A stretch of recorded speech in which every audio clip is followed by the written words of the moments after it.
Welcome back to Arcane Answers. I'm your host, Lair. Joined with me are Amanda and Sarah. And today we are diving into the chilling ghost stories of Maine, New England, Oklahoma, and beyond. New England in particular is steeped in a history shrouded with dense forests and is a hotbed for ghostly encounters. Let's start with some of Maine's most enduring ghost legends. But without further ado, how are you guys doing today? I'm doing really well. But yeah, I'm going to speed through most of the first locations, just giving an overview, and then like kind of go deeper into Haynesville Woods because that one's really fun for me. Every year I go hunting up there, and I've never encountered anything creepy. I think I talked about this on the last one, so I'm excited to throw into the woods a little bit of its lore. So, but do you guys mind if I take over to Maine? Please do. Take us away. Okay. So first up, we have the legend of the lady in the white dress at Fort Knox. Now, you guys are probably familiar with a lady in white, right? They're everywhere. They're everywhere. Every haunted place has a lady in white. Mm-hmm. Yep. And now we're not different. And for those who don't know, it's always like the spirit of like a heartbroken lover or a jaded like lover or a mother who killed her children or something terrible. But they're usually hitchhikers and they disappear. You know, that is kind of the case here. It's like supposed to be a heartbroken lover searching for her lost lover. Why she's in white, I don't know, but she's in Fort Knox up here. And I don't know why she'd be there either, looking for her lost lover in a soldier's barracks. But we listen and we don't judge, Larry. It's true. I should not. I'm not slut shaming this dead woman.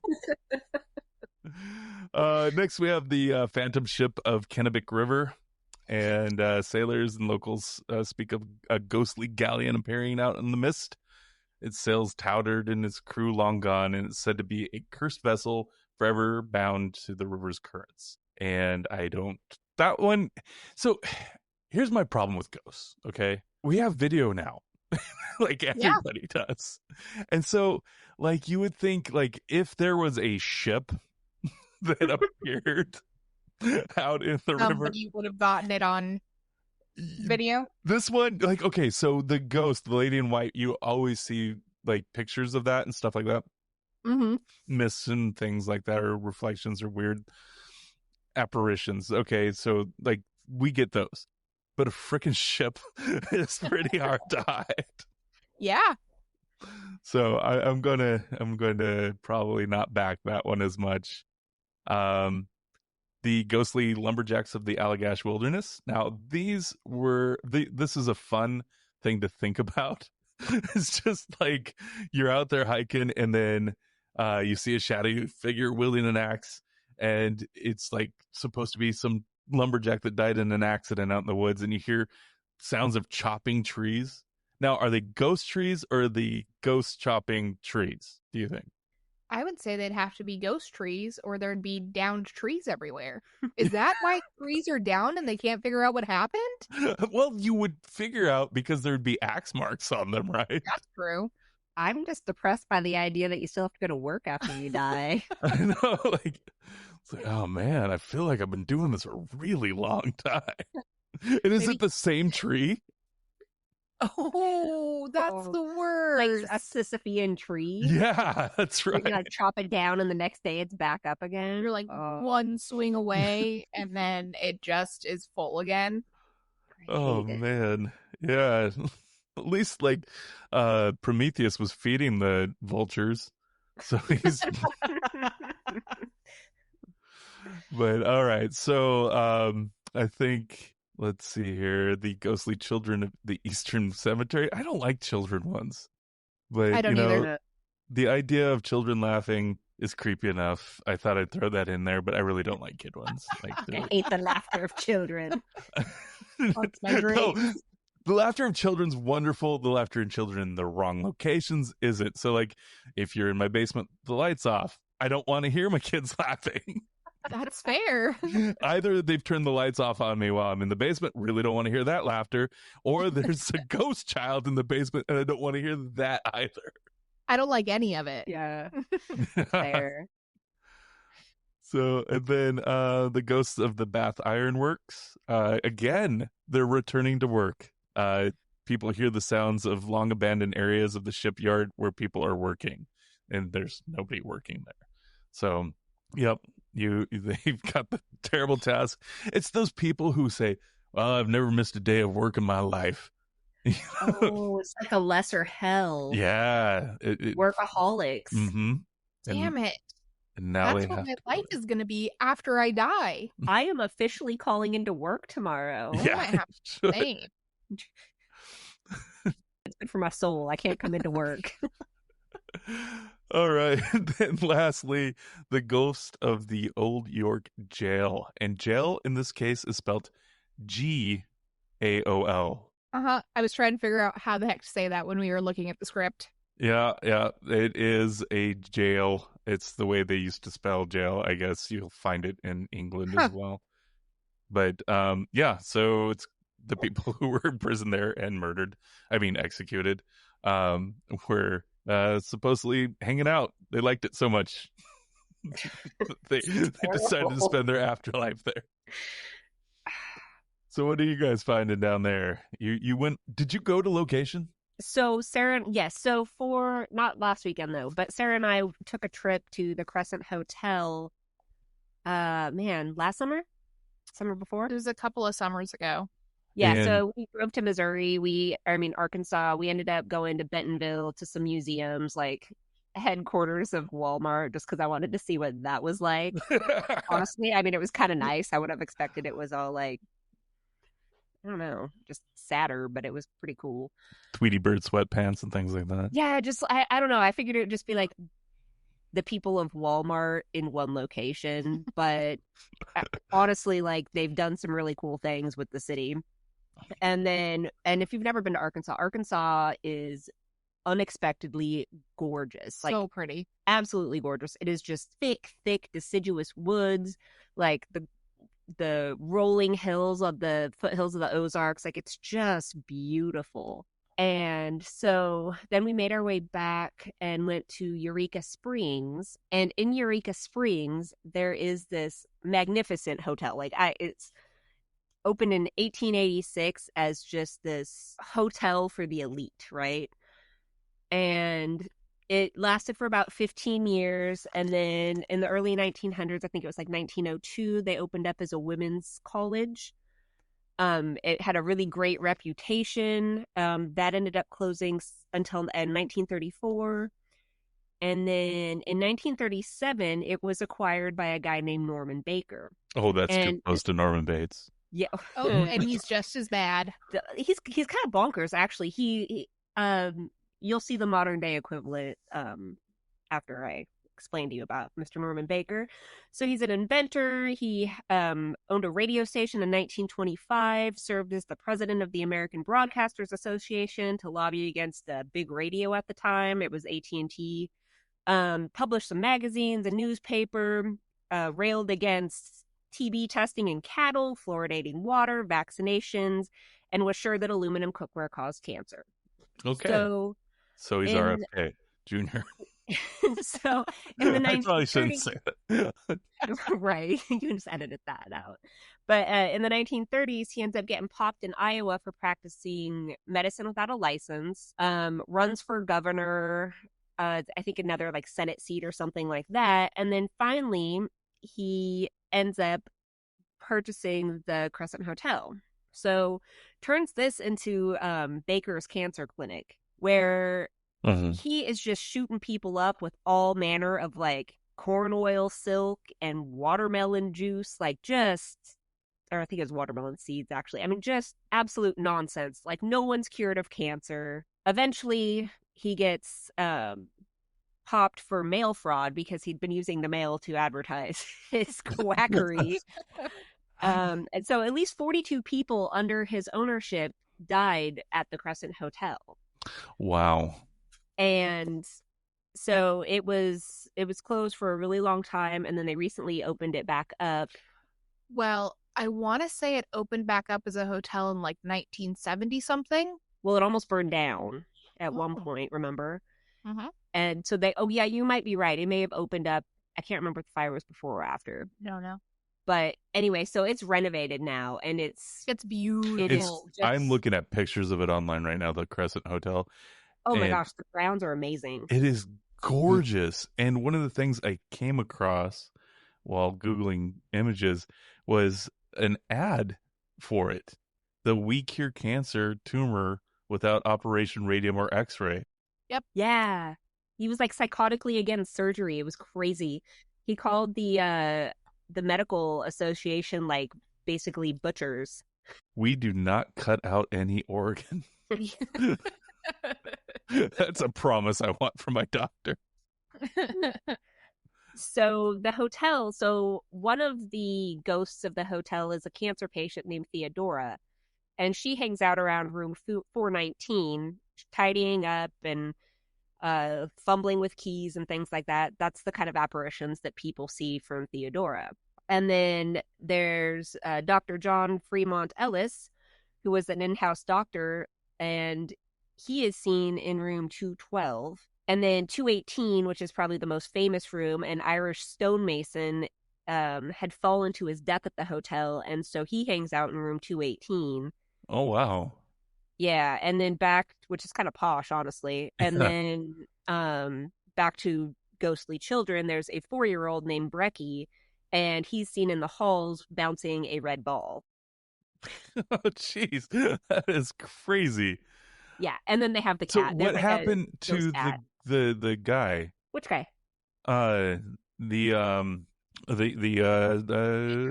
Bates, the Norman Bates guy. Oh yeah, so no, he Norman gets Bates. popped for mail fraud, goes to prison, but then like ends up living to 75. I think he spent 5 years in prison or just some ridiculously low number of years incarcerated for basically killing a lot of people. I guess to his credit, there was absolutely no good treatments for cancer in the 1930s, but that doesn't mean you get to take advantage of people and become a very rich man off of their pain and fear. That's true. And the Stanley Hotel has like nothing on this. Like it got a book, and I've never heard of the Crescent Hotel. This is crazy. Yeah, if you ever get the chance, I think it's what, like $150 a night or something on off season, and I really want to go. I want to stay there one night, and I want to take my child to the Crescent for his birthday. All right, that He's sounds been asking to go back since we first visited. all right. Well, that is crazy. I want to go. I want to go for his birthday too. Come on down. yeah, we'll just go hang out at the Crescent Hotel. They do ghost tours and all sorts of stuff. Weddings, you can have your wedding there. Wow, that is crazy. That place is amazing. Like when I think about a hotel like that, you're picturing something run down. They're like, oh yeah, they're going to have to tear it down at some point, or it's falling apart like any of the sanitariums. But this Yeah. place looks really well kept. Oh yeah. It's gorgeous. They have a chapel on site with the just beautiful stained glass windows, like an extensive garden. Oh, there's a The Women's Conservatory glass, you can like Mhm. go peer into it. there's a salon and spa in it. Oh yeah, probably a massage somewhere. Jeez, that sounds They have, really nice, and a it's not that rest- expensive. No, it's not. And the whole town is really, really cute too. It's It's really got like these adorable cottages. It's okay, so it's basically like the gayest place in Missouri, or the South is what they call it. Do they really? What is yes. Oh, I love that. So it's just adorable. Like, It reminds I'm me looking here at of- Eureka has a Mardi Gras. yes. That makes sense. It reminds me if Leavenworth had a Mhm. baby with Chelan during Apple Blossom. With the whimsy of like Port Townsend. Yes. Oh wow! If I hope those that for painted a everybody delightful who's not picture. from Washington, Right. you've been alienated. But those from Washington will really enjoy that. Yes. It's really cute. Yeah. Well, that's really cool. Oh, that is really cool, guys. I really do want to go, and I think I'm going to make that as the episode cover. Is this Crescent Hotel, because it definitely has some charm to it. Anything else from down there that you got? Yes. So ghost wise, well, Mhm. so still at the Crescent. Oh, right. It's great. You're gonna see a little bit of theme in how I researched. So my favorite ghost of the Crescent is a ghost named Morris. Okay. Morris is a cat. He was an orange tabby, and he just walked into the Crescent in 1973 as a stray and lived there for 21 years. Jeez. Yeah, he was such a staple at the Crescent that staff and guests alike refer to him as the general manager. I like that. Right? He died in 1994, and it's said that more than 300 people attended his funeral. Oh, jeez. Isn't that cute? That is more people than will attend mine. Same. Yeah. Some people describe a cat rubbing against their leg if they're near Morris's memorial, and there's our audio recording that has captured like his purring and meowing. All right. I love EVP. Yeah. I do too. Yeah. Like it gets me. So, Yeah. EVP, for those who don't know, is an electronic voice phenomenon. And it is the creepiest thing. And I love it so much. It's like as good as backward masking for me. Like if you're playing something backward and you get hidden messages, that always gives me a chill too. But like, Yes. I mean, not enough to cause the satanic panic, but enough that it's like, ooh, that is kind of creepy. Is he saying "Hail Satan"? You know, like, but like EVPs are even worse because they're just like you hear static, and it's like, you know, and then all of a sudden it's like, "Kill your father," and you're like, what? Settle down, ghost. They're always giving you patricide commands. Well, But I like my dad. Well, the ghost said. yeah. Sorry, father. You're out there and you're catching ghost lumberjacks on a bad day. Right. No, so do you have any more from Crescent then? This is fun. It's like an untapped mine. Now, is this pretty well known? Does a lot of like ghost shows and things like that go there? Because I don't really watch those. I'm sure they have, because it's dubbed the most haunted hotel in America, and I'm sure a few places probably dub themselves that, but I feel like this one's serious about it. Yeah, I want to say there's been quite a few of those, ghost adventurers and people like that who have gone there. That's true. You do listen to all the podcasts, and I see it was on the Ghost Hunters television show, and they caught a full-bodied apparition on their thermal imaging camera. Ooh. Ooh. Kill your father. What? Matricide? That's new. They're evolving. Oh, tying this one back, apparently the Crescent also has a lady in white. Really? Yeah, Mhm. see, they're everywhere. These ladies just looking to disappear on you. Oh, you should do the dog. I need you to do it. It's so cute. So like I said, I had a theme. Uh-huh. It was an accidental theme. But we're moving from the Crescent in Arkansas over to OU, which is in Oklahoma University. Oklahoma Okay. City? Yes. Norman. Where is Norman, I think. it? Norman. Okay. Not quite sure on that. So There's like multiple campuses. yeah. So they now have 2 horse mascots named Sooner and Boomer.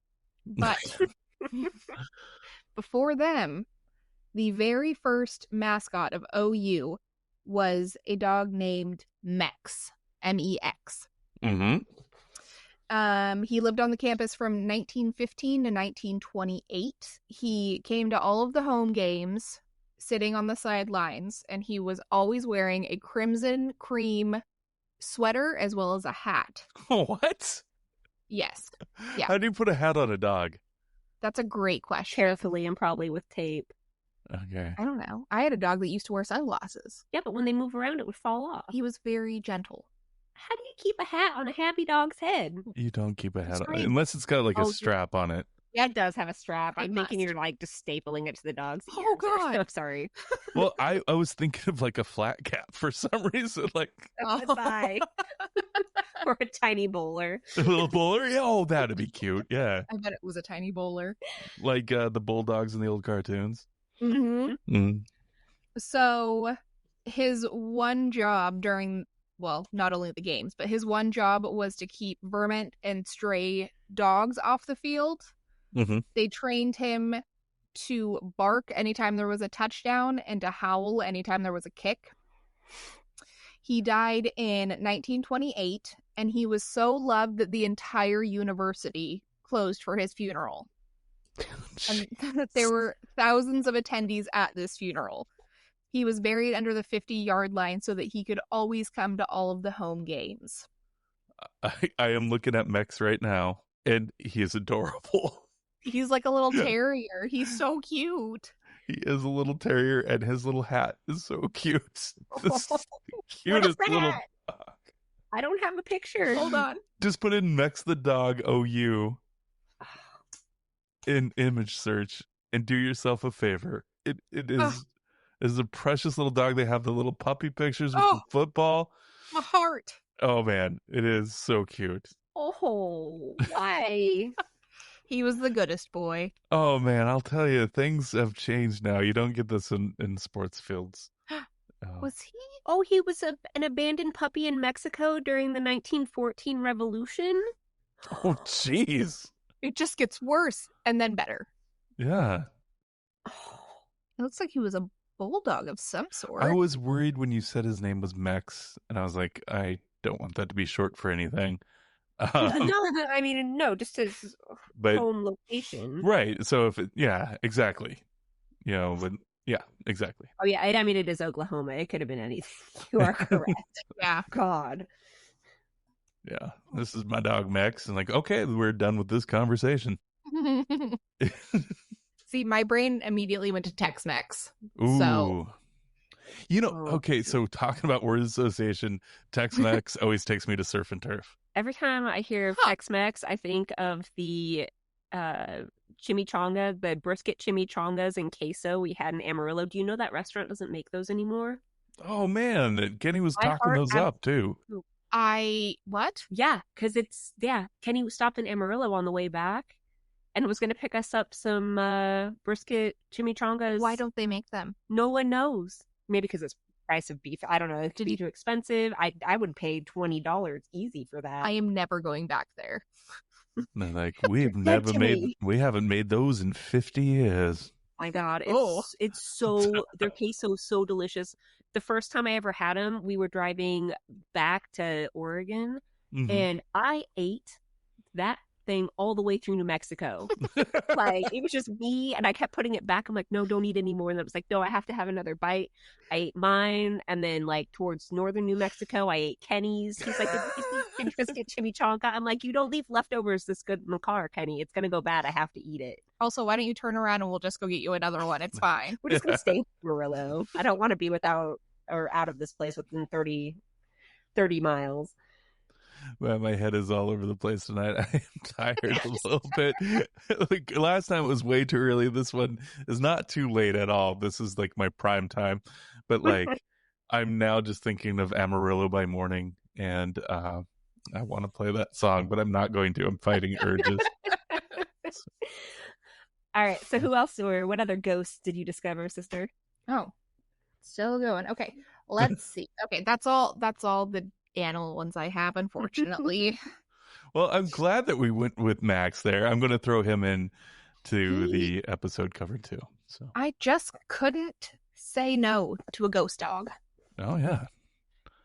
All right, so a couple other notable ones. This one Amanda actually found. Did you look any more up on Aunt Jane? No, they didn't really have a lot of information. They didn't. More. So it's the fort at Washita, right? Yes. So on the grounds of Fort of Washita, or Fort Washita, excuse me, there is said to be a strong-willed lady ghost who they refer to as Aunt Jane. Where she got Aunt Jane from, no one knows. I'm not worried about Aunt Jane. I'm more worried about the strong-willed lady ghost. Like, what makes her strong-willed? They're like, leave. No. Well, she gets decapitated, first off. Yeah. And she is furious because she was robbed of her gold. And so she is looking for her gold. Oh, that's a good one. Yeah. Well, she's so strong-willed that people, like, would buy the place and then... Oh, wait, is that the one? I don't know. I didn't read any of that, so. Oh, never mind. I'm I thinking have- of another place. There's another fort in Oklahoma where people kept buying it for a house, but then things like their entire 32 dogs would go missing, which what Oh, and so yeah. then people would move out and then people would move in and then crazy things would happen and then they'd leave again. So it's been sitting idle, but I can't remember which place it was. I don't remember either. But so the story of it goes, she was killed by thieves because she refused to tell them where she had hidden her gold. She apparently put up a hell of a fight, but the thieves ended up beheading her and scattering her remains on Fort Washita. Wow. Yeah. That's brutal. What year was this? It was like 1864. Let me look at There was a time range.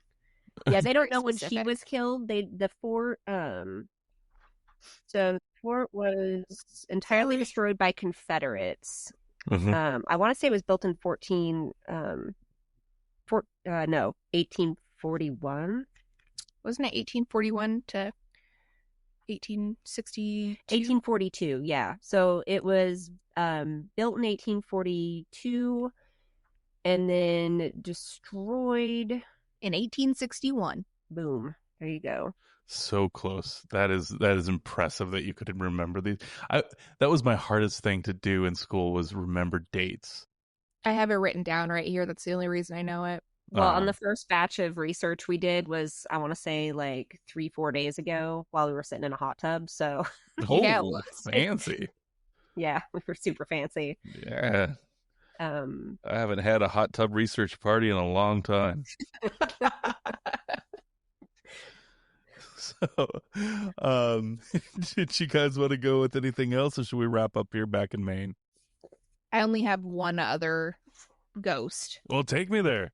All right. So, oh no, I forgot to write down exactly where this was. Please hold. You're gonna have to do some editing here, Larry. Yep. Sorry. Nope, no problem. I try to edit all of these. Oh, it's in Oklahoma City. Also, I put gold instead of golf. Oh. So we have the headless ghost of Trosberg Golf Course.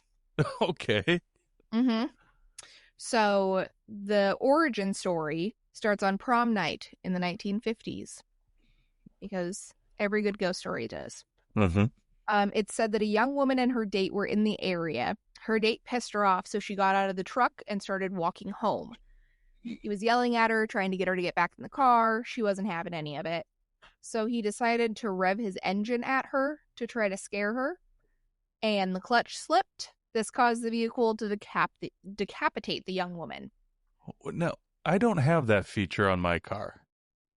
I don't either. So- I think they got rid of it in the 1950s because it was so dangerous. Yeah, because the clutch slipping Yeah. usually doesn't take someone's head off. So No. there's a little bit more to this story, I'm thinking.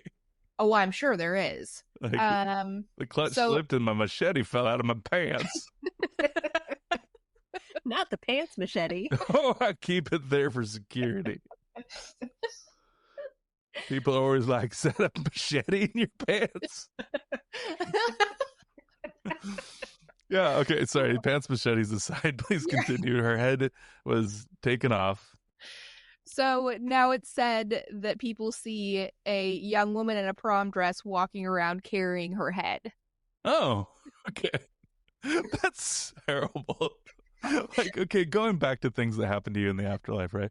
So, like, you got your head knocked off, and now you just have to carry it around. There's not like a rewind button where you so if you were blown to smithereens, are you just chunks in the afterlife? Oh no, That's terrible. Like, I don't know. I think they do it for show. Well, and I'm sure, again, we're in the South or Midwest, depending on who you ask. Mm-hmm. So that's a very good, mom told me to be home early after prom, or I Oh, might yeah. end up dead. And then he chopped her head off by accident. By What? With his car. when the clutch slipped. Clutch slipped, car hit him, head completely off. Why you should never be necking in a car with a man. Oh no, that I is have probably plenty. your sex head. It was. It was probably sex.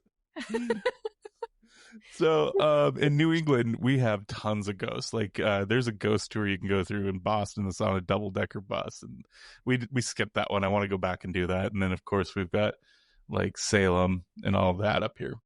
Oh, I want to go to Salem really I bad. tried so hard, but it was Halloween, and You you couldn't don't get want to within go. like 5 miles of Salem unless you wanted to No. hike in because there was no parking. Yep. Like any other time, it's fine. You can go see the infamously hideous statue of Bewitched. um, Oh, wow. uh, I think that it doesn't do. What's her name? Elizabeth Montgomery. Is that right? Yeah. Okay. Justice. I think she was a very beautiful woman, and this is not her face. So if you can give yourselves guys a quick Google on that, you should. But yeah, I'm not a fan of that statue. But I went there. I thought it was fun. My wife, on the other hand, thought it was exploitative and That's fair. really, really kind of bagged the whole thing. I enjoyed it. So there's two sides to that. But we have all over New England, like native burial grounds, probably hyped up stuff, like the Swamp of Souls in Hammock Swamp, Massachusetts. It's supposed to be a Native American burial ground where like just phenomena happens all the time. The Swamp of Souls. The Swamp of Souls. Call that for my metal band. And then there's the Grafton Tavern of Vermont, where they have ghostly parties. Yeah, seeing apparitions and hearing the sounds of partying going on, and that's kind of cool. Do you get to party with them? Like everyone also is having a party with the I would ghosts? love that. Like if ghosts started appearing again, like in full force as they seem to have in the past, again before the invention of cameras everywhere. Like, wouldn't that be great to be like, okay, there's a ghost party going on. I have two choices here: to freak out or join them, right? Yeah. Where's my invitation? I would come. Exactly. I'll bring snacks. And they're all into microbrews now. The ghosts. Yeah. Listen, I need an IPA. Yeah. The more bitter, the better. Ooh. They all have period mustaches, so like they're very apropos of being what is that, Williamsburg? Now, are there various decades of ghosts since the place has been there so long? So like you get the handlebar mustache, and then you get like the thick 70s cop mustache. Oh, you must. I mean, and so let's say you die at the old tavern in Grafton, right? And that's in Vermont. I don't know if I mentioned that, but Mhm. let's say you do. You die there, and you were a 70s mustache guy. Do you get to go hang out with like the 1800s folks? I don't know. You can't sit with us. You don't have the right facial hair. Yeah. Like, move along, long hair. Like, Yeah, hippie. wait, y'all have long hair back in the 1800s. Yeah. All right. So I do want to wrap up a little bit with the Haynesville, if you guys are ready. All right. As promised, we're venturing into a place where the lines between reality and the spectral blur. The haunted expanse of the Haynesville Woods, a treacherous route 2A in northern Maine. But the dangers aren't solely physical. There's a palpable sense of unease that permeates the air around Haynesville Woods, a feeling that you're being watched, that unseen eyes are tracking your every move, and it's not just your imagination. The legend speaks of a ghostly apparition, figures that materialize from the mist and vanish into thin air. The most common tale is that of a phantom bride. Imagine driving along a lonely road and you see a young woman dressed in white, walking in the cold. She's distressed, claiming that she and her husband were in a terrible accident. You stop and offer her aid. She accepts, but as you approach the end of the road, she's gone, just leaving behind a chilly void and a lingering scent of something cold and unnatural. Then there's the story of the ghostly young girl. The tragic deaths of Janet Marie Rouse and Melody L. Shorey in 1967 cast a long shadow over the route. Drivers report seeing her, a small form and forlorn figure, standing by the roadside. Like the bride, she vanishes when offered help, leaving behind a profound sense of sorrow. It's a reminder of the fragility of life and the lingering pain of untimely loss. But then there's the legend of the Flesher Witch that truly sets Haynesville Woods apart. It isn't your typical ghost story. It's something darker, more primal. The tale of Annie Wilcox and the horrifying events that befell her family. It's a chilling testament to the presence of something truly malevolent. Imagine the terror of hearing those scratching sounds at your window, the feeling of unseen hands pulling at your blanket, the sensation of being bitten in the dead of night, and then the horrifying vision of an old woman's face melting like wax. The grotesque discovery of Annie's mutilated body and the subsequent descent of her family into madness paints a picture of pure, unadulterated horror. The Flesher Witch, not just a ghost, but a predator, a force of darkness that still lurks in the depths of Haynesville Woods. The locals whisper of her presence and influence on the disappearance of animals, some say even children. The legend has evolved, incorporating modern horror elements, reflecting our changing fears, but the core remains a terrifying entity that embodies the darkest aspects of the human psyche. So, if you ever find yourself drawn to the eerie allure of the Haynesville Woods, be warned, you're entering a realm where the boundaries of reality are thin, where the spirits of the past linger, and the Flesher Witch may still be watching. And remember, some places are best left undisturbed. Their secrets are buried deep within the shadows. So legend says she attacks people, inflicting deep scratches and causing insanity. And the girl that disappeared into the woods with her was found with her face peeled off alongside this woman who had a deformed face. Is that the right word? Should I say deformed? Good Lord. Seems fine to me. Gets the point across. Yeah. Also, peeled face is awful. Yes, peeled off face is awful. It said that she steals, like if you're out there in the woods, she may steal your face. And then in the story that I told, it just briefly talks about her family. It said that her brothers drowned in an accident, both of them, and her mother then hanged herself. And her father went insane from this, started mutilating his own face, and disappeared into the woods. So she gets her, oh crap. I lost train of thought halfway through that sentence. I don't know, but all this face mutilation, I'm not going there. Last thing on this, people who disappear into the woods, those who make it back, return with their faces damaged. That is part of the lore. And this Also, is in the woods? This is in the woods. This is a beautiful area. I have pictures of the area that I'll share with you sometime. What are the odds that dumb people are going out at night and just running into trees by accident, cutting their face, and then really blame good. Witch? Really good. But there's a black metal band from Maine called the Flesher Witch, which makes me really happy to hear. I love bands that name themselves after local lore or put music after local lore. Oh yeah, I think it's cool, man. I think that also a black metal band from Maine. Like, yeah. Do they have like what, Black and Gray Plaid or something? I don't know. Oh, that's fantastic. I don't know that they do, but I wish they would. I want to see the movie of the Flesher Witch. I think it would be really good. You know, but that's it. That's it. All I have from Maine is this the last piece here of the Flesher Witch.